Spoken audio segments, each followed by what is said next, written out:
Hello and welcome to the MB Om podcast, where you will learn to master the business of yoga with guests from around the world who have experienced becoming successful yoga teachers, studio owners, and much more. Now, here's your host, Amanda Kingsmith.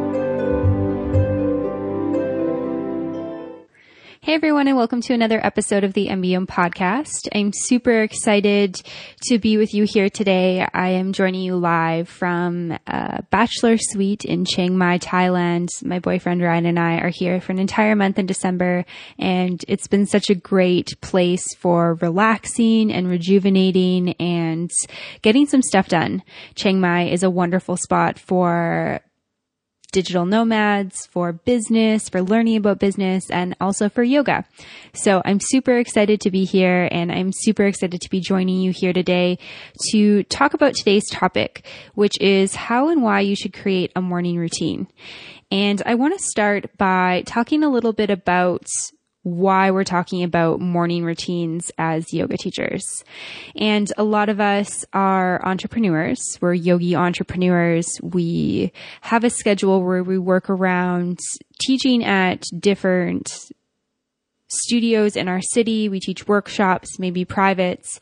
And I find that as an entrepreneur, sometimes it can be really hard to schedule your day in the most productive way possible.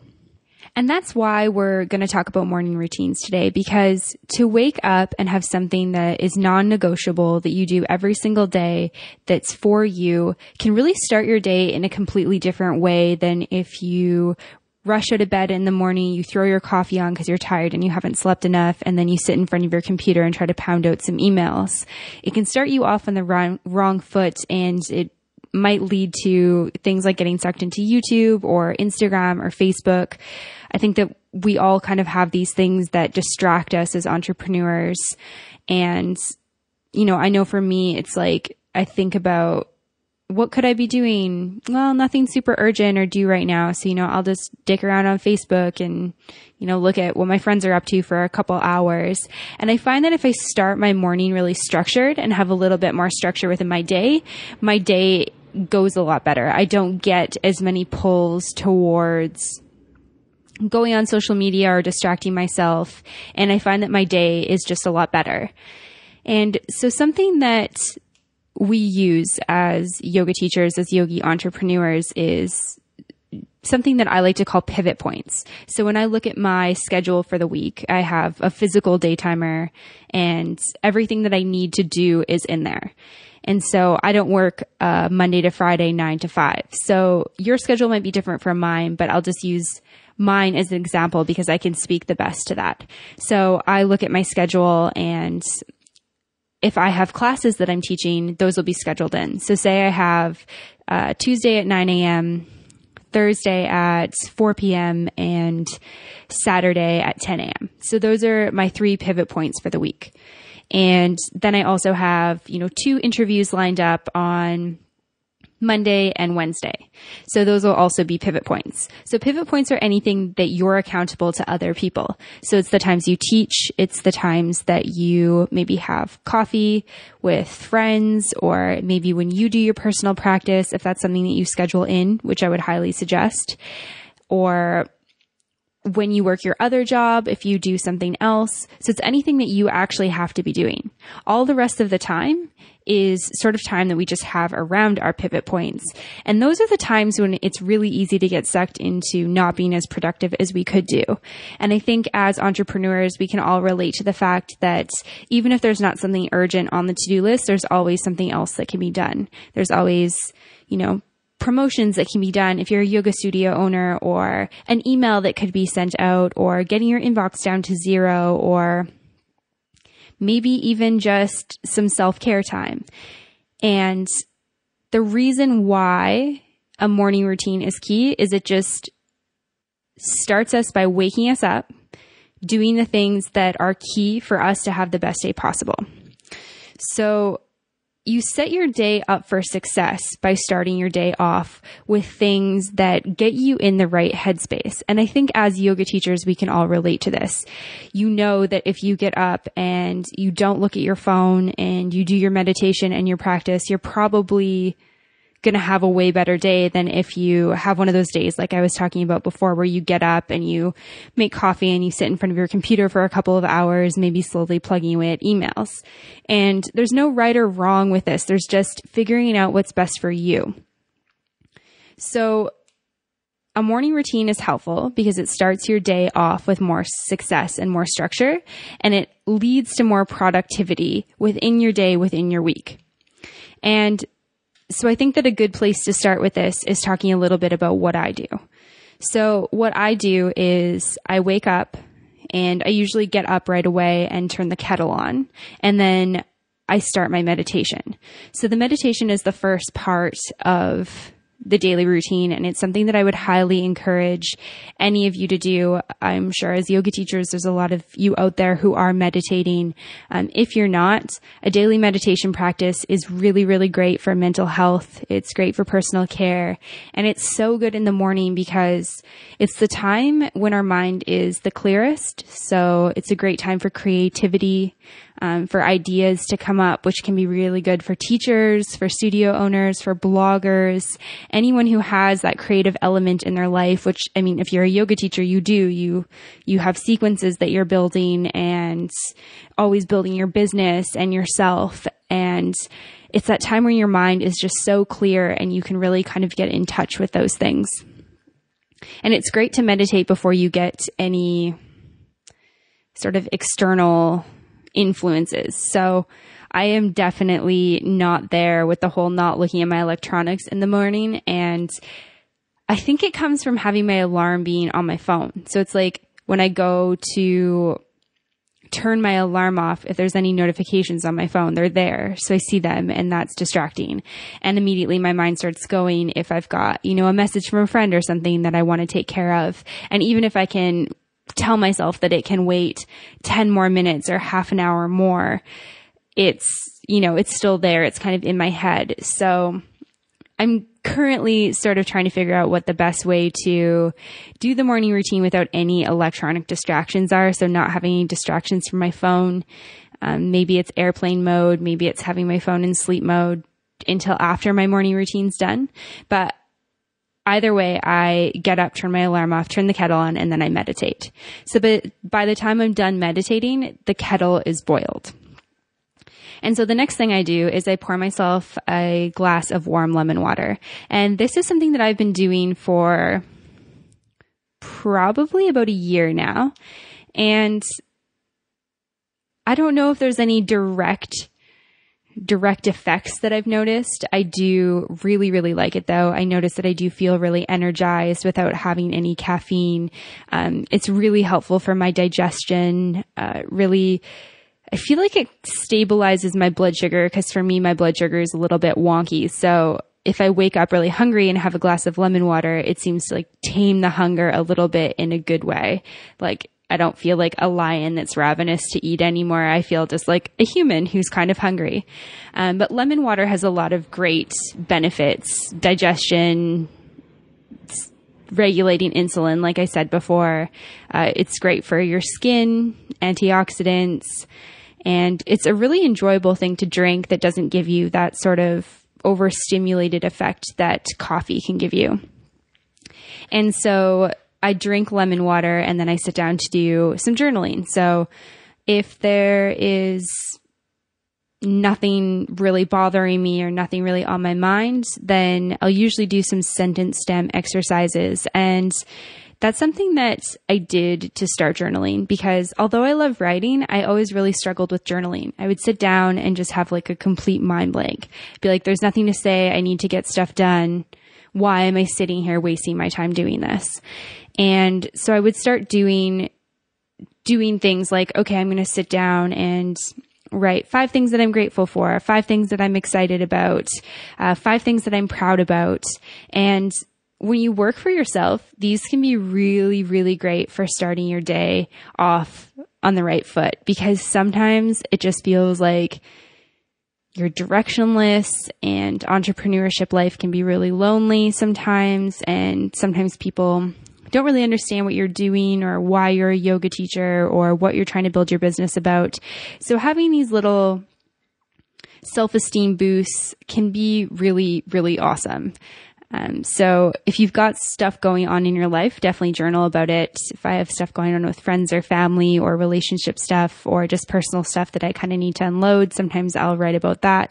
Or if it's just a typical day where there's not that much going on, I'll just write a little bit of gratitude and just do some exercises like that. And I will write those out in the show notes on the website. So you can check those out after the show at www.mbomyoga.com. There's a whole list of them that I kind of use interchangeably. And that's basically it. Some of you might want to add your practice in at that point. I usually find that I'm itching at that point to get started with my day. It gives me the right dose of introspection with motivation that by that point I'm like, okay, yeah, I'm ready to conquer the world now. I'm good. And I mean, if there's a day where I don't have anything urgent and my body really feels like it needs a morning practice, then I might dive into that from there. But I actually prefer to do a little bit of work and then practice a little bit later. When I wake up in the morning, I'm usually excited to get some more of my business type stuff done. And then I like to do my practice later in the day, like afternoon or evening. And for those of you who are like, okay, yeah, this sounds great, but I teach in the mornings and it's just really difficult for me. I definitely understand that. I taught a regular 6 a.m. class for a long time. And I think that morning routine should be non-negotiable, but I was already getting up at 5 a.m. and having to leave a little bit before 5:30 to be there in an appropriate time to get the studio ready. And 5 a.m. was really, really, really tough for me. So if you're in a situation like that, I totally get it. What I would do in that case is I taught from 6 to 7. I was usually home by 7:30 and I usually took a nap. So I gave myself 110% permission to nap. That took the pressure off me the night before of getting a really quality sleep. And so when I woke up from my nap, that's when I would do my morning routine. So I just kind of swapped my day in that regard. So if you teach something like a 6, 7, even maybe 8 a.m. class, and you just don't have that much time beforehand to get yourself up, or it's a really big struggle, that's okay. You can do your routine a different time in the day. You can do it after you teach, or you can switch it for those days and maybe not have it be as long. If you're like, I'm not a morning person at all, I don't want to do this, maybe an evening routine is better. There is nothing wrong with sitting down at the end of the day and reflecting on your day. What are you grateful for that day? What are you excited about for tomorrow? Sitting down, doing an evening meditation to really prepare you for sleep, and maybe drinking a warm lemon water. You could take everything that I do in the morning and you could do it in the evening. The reason why a morning routine is suggested is because it's a really great way to kickstart your day. But if that doesn't work with your pivot points, so if you are a morning yoga teacher, maybe it's more about having an evening routine to set your day up for success the next day, because all you're doing in between there is sleeping and you have completely set up your day for success in that way. Or maybe it's an after teaching routine. So take what I'm saying and seeing if you can mold it to what works best in your life is my biggest piece of advice. There's no right or wrong. It's just about, how as entrepreneurs can we set our day up a little bit better, because we don't have, or most of us don't have a boss that says you need to be here at this time and do this until X time. I mean, obviously teaching is a little bit like that, but it's so much different because you're not being asked to be in an office from 8 a.m. to 4 p.m. or 9 p.m. to 5 p.m., whatever it is. That's not the case. It's different. So we have a lot more control over our lives, which is such an amazing thing. It's something that I'm grateful for every day, but it's also challenging. It does have challenges that I think a lot of people don't realize. And one of them is, ensuring that you're productive all day. And I find that the days when I do my morning routine are 10 times more productive and more successful for me than the days that I don't do my morning routine. And there's a lot of stuff out there about morning routines. I don't know the science behind it, but I think there's something about how we can wire our brains to be happier. We can teach ourselves to be more productive, and we can really set ourselves up for success, which is why we're talking about this. So when you go to set up your morning routine or afternoon routine or evening routine, whatever you want to do, think about what you want to do. I would strongly recommend meditation, lemon water, and journaling. If those things don't work for you, think of a couple things that would work for you. Something that is not using your computer, not using your TV, and not using any form of electronic. So it's electronic, email, other person free. It's something that's very introverted. It's something that's very personal, and it's something that's going to start your day off right. So maybe it's drawing or coloring, something that gets your mind in a really good headspace first thing in the morning.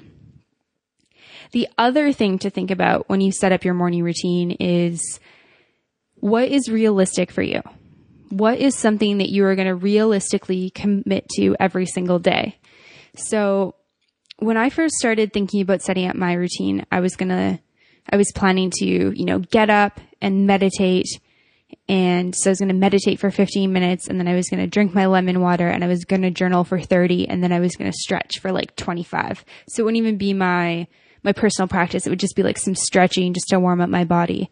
And so the total of that was, I think, like over an hour. And I've just found that over the last year, as I've been sort of playing around with this, that doing that type of thing for over an hour just wasn't working for me. It's too much time for me to commit in the morning. And maybe it's not for you, and that's totally fine. But what you should look for with this is, how much time do you have? Do you have 5 minutes? Do you have 10 minutes? Do you have 15? Do you have 20, 30, 45, an hour? Do you have more than an hour? If you have kids, maybe it's less time. If you don't, and your teaching schedule is super chill, maybe you have more time. Think about what you want to get out of it and realistically how much time you have. So I feel like half an hour for me is a good amount of time. That allows me to get in a 10-minute meditation and about 20 minutes of journaling, which is the perfect amount of time for me to drink my lemon water. And it's in that time that I start kind of getting this nagging feeling that I want to start working. I want to start my day. I want to go and do other things, but it's like a short enough amount of time that I can still commit to it, because it's not like, oh, I've got 45 minutes more of this, and like, I really need to get this stuff done. This email needs to go out. I need to do this. The podcast episodes do, like, blah, blah, blah, blah, blah. It's a short enough amount of time that there's no real excuse not to do it. So think about what that amount of time is for you. And then think about what you want to do with it. Your morning routine doesn't need to look like mine. It can, if you want it to. It doesn't need to. Think about what you want to do. Think about what's going to inspire you for your day, what's going to get your creative juices flowing and set you up for success, because that's what it's all about. Think about what's going to start your day off best. That's the biggest question to ask yourself when you're thinking about this. What inspires you? What excites you? What makes you feel excited to be alive? And so just to sort of summarize this, because it's been pretty fast paced and quite a bit of information, is a morning routine really will set your day up on the right foot. It really will help you work around your pivot points as an entrepreneur and maximize your productivity, because you're starting in a really good mental headspace. And your mental headspace is really key for getting stuff done. It's not the most like glamorous answer, but it's just the reality of it. So thinking about what your mornings look like and how much time you realistically could dedicate to that. And then thinking about what you want to do for between 5 minutes to an hour every single day. And you can build off of it. You could start with just meditating and then add stuff into it. Make it something that's going to be something that you will do every day. Think about what time you want to get up, and if you can commit at the same time every day. It's ideal if you can be like, okay, every day at 8 a.m. is when I get up. And I'm traveling at the moment, which means my life is hectic quite a bit of the time. And it means that doing a morning routine at the same time every day can be really, really challenging. So if you can't do it at the same time every day, maybe think about a rough time and make it a habit. Make it something that you're not afraid to tell people that you need to do. So if you're on retreat with another yoga teacher friend who doesn't do a morning routine and they're like, okay, can we talk about this at 8 a.m.? And you're like, I really love to do my morning routine at 8 a.m. Do you think we could talk about it at 8:30? Make it something that is non-negotiable for you. And there's so many stats about how long it takes to create a habit. I think I've heard like 21 days. I've heard more than that as well. But make it something that you actually schedule in. So if you use a paper day timer like I do, write it in your day timer every single morning. So in case you forget, it's just there. It's something that you need to do. Maybe put it as the title of your alarm. So when your alarm goes off, you see morning routine, so you're reminded. Or maybe set a separate reminder, so once you're up, you are reminded to do it. Another thing that you could do is dedicate a notebook to it. So you have a specific notebook that you do your journaling exercises in, and it's open with the following day's date at the end of the day. So the next morning you wake up and all you need to do is get up and sit down and just start writing. Really try to think about how you can work smarter so that you make the morning routine something that's easy to become a habit. Make sure that it's something that's enjoyable enough that you look forward to doing in some capacity. So it doesn't have to be something that you're, so stoked about, like teaching your favorite type of workshop or going to your favorite yoga teacher's class, but it's something that excites you enough that you don't say, I'm just going to snooze this morning and not do that because it's not that important. Make it something that you're going to enjoy enough that you'll get up and do it and you'll feel happy and excited to do it. So that basically covers why, as a entrepreneur, you should set up a morning routine or whatever type of routine you decide to go with. I would love to hear from some of you, hear how this goes, hear if you already have a morning routine, hear what your thoughts are. So if you have any comments, definitely send them to me at info@mbomyoga.com. You can check out everything on the show notes at www.mbomyoga.com. And if you want to follow the podcast along on social media, we are on Instagram at /Mastering the Business of Yoga and on Facebook at Mastering the Business of Yoga. And as always, thanks so much for listening and namaste.